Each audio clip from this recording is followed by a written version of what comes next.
बिस्मिल्लाहिर्रहमानिर्रहीम। नाज़रीन ग्रामी, सुल्तान नूरुद्दीन एक आबिद और रातों को जागने वाला शख्स था।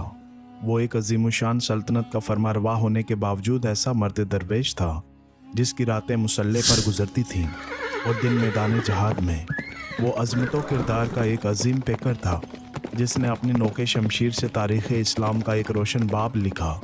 सुल्तान नूरुद्दीन जंगी रात का बेशतर हिस्सा इबादत व मनाजात में गुजारता था। इसका मामूल था कि नमाज इशा के बाद बाकसरत नवाफिल पढ़ता और फिर रसूल अकरम सल्लल्लाहु अलैहि वसल्लम पर सैकड़ों मरतबा दरूद भेजकर थोड़ी देर के लिए बिस्तर पर लेट जाता। चंद सातों के बाद फिर नमाज तहज्जुद के लिए उठ खड़ा होता और सुबह तक नहायत खुशू व खुजू के साथ इबादत में मशगूल रहता।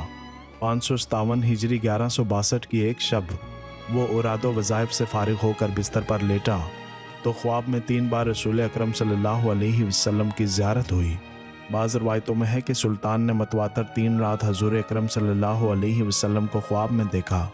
हर मर्तबा 2 आदमियों की तरफ इशारा करते हुए हजूर सल्लल्लाहु अलैहि वसल्लम ने फरमाया, नूरुद्दीन, ये आदमी मुझे सता रहे हैं।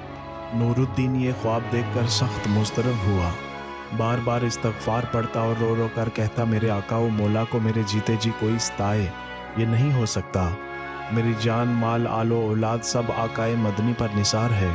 खुदा इस दिन के लिए नूरुद्दीन को ज़िंदा ना रखे कि हजूर सल्लल्लाहु अलैहि वसल्लम गुलाम को याद फरमाए और वो दमिश्क में आराम से बैठा रहे।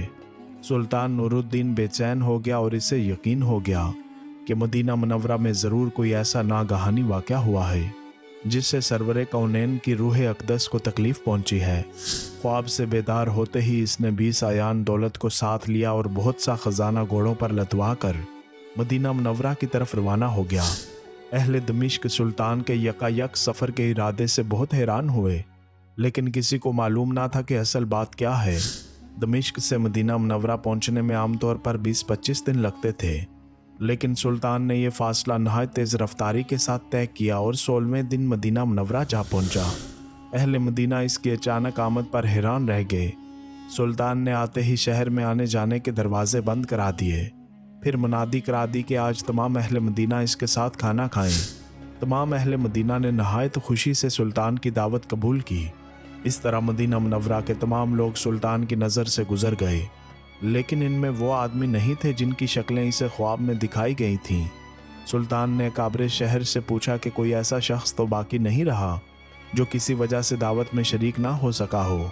इन्होंने अर्ज़ की कि अहले मदीना में से तो कोई शख्स ऐसा नहीं रहा जो दावत में शरीक ना हुआ हो। अलबत्ता 2 खुदा रसीदा मगरबी जो मुद्दत से यहाँ मुकीम हैं नहीं आए। ये दोनों बुजुर्ग इबादत में मशगूल रहते हैं। अगर कुछ वक्त बचता है तो जन्नतुल बकी में लोगों को पानी पिलाते हैं। इसके सिवा वो किसी से मिलते मिलाते नहीं। सुल्तान ने हुक्म दिया, इन दोनों को भी ज़रूर यहाँ लाओ। जब वो दोनों सुल्तान के सामने हाजिर किए गए तो इसने एक नज़र में पहचान लिया कि ये वही 2 आदमी हैं जो इसे ख्वाब में दिखाए गए थे। इन्हें देखकर सुल्तान का खून खोल उठा, लेकिन तहकीक हाल ज़रूरी थी क्योंकि इनका लिबास ज़ाहदाना और शक्ल सूरत मोमनों की सी थी। सुल्तान ने इन दोनों से पूछा कि तुम दोनों यहाँ कहाँ रहते हो। इन्होंने बताया कि रोज़ा अक़दस के करीब एक मकान किराए पर ले रखा है और इसी में हर वक्त ज़िक्र इलाही में मशगूल रहते हैं। सुल्तान ने इन दोनों को वहीं अपने आदमियों की निगरानी में छोड़ा और ख़ुद अकाबरे शहर के हमरा इस मकान में जा पहुँचा।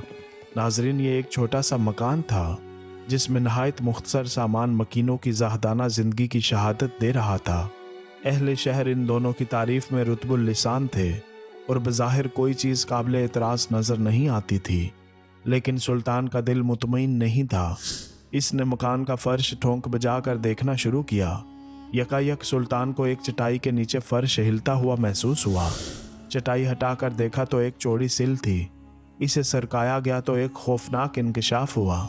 ये एक सुरंग थी जो रोज़ा अक़दस की तरफ जाती थी। सुल्तान सारा मामला आनन फानन समझ गया। सादा मजाज अहले मदीना भी इन बेड़नुमा बेड़ियों की यह हरकत देखकर शशदर रह गए। सुल्तान अब कहरो जलाल की मुजस्सम तस्वीर बन गया और इसने दोनों मलूनों को जंजीरों में जकड़कर अपने सामने लाने का हुक्म दिया। जब वो सुल्तान के सामने पेश हुए तो इसने इनसे नहायत गज़बनाक लहजे में मुखातिब होकर पूछा, सच सच बताओ तुम कौन हो और इस नापाक हरकत से तुम्हारा क्या मकसद है? दोनों मलऊनों ने नहायत बेशर्मी और डटाई से जवाब दिया, ए बादशाह, हम नसरानी हैं। बाज़ रवायतों में है कि ये दोनों यहूदी थे और अपनी कौम की तरफ से तुम्हारे पैगंबर की लाश चुराने पर मामूर हुए हैं। हमारे नज़दीक इससे बढ़कर और कोई कार्य सवाब नहीं है, लेकिन अफसोस के ऐन इस वक्त जब हमारा काम बहुत थोड़ा बाकी रह गया था, तुमने हमें गिरफ्तार कर लिया। एक रवायत यह है कि ये सुरंग हज़रत उमर रज़ियल्लाहु तआला अन्हु के जस्ते मुबारक तक पहुंच चुकी थी, यहाँ तक कि इनका एक पाँव नंगा हो गया था। सुल्तान का पैमाना इस सबर लबरेज हो गया।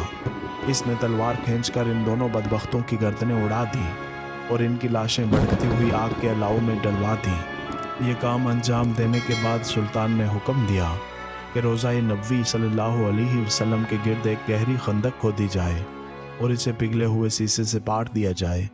सुल्तान के हुक्म की तामील में रोज़ा-ए अतहर के चारों तरफ इतनी गहरी खंदक खोदी गई कि ज़मीन से पानी निकल आया।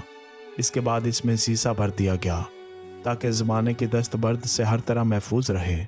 ये शीशे की दीवार रोज़ा-ए अक़दस के गिर्द आज भी मौजूद है और इंशाअल्लाह अब्द तक कायम रहेगी।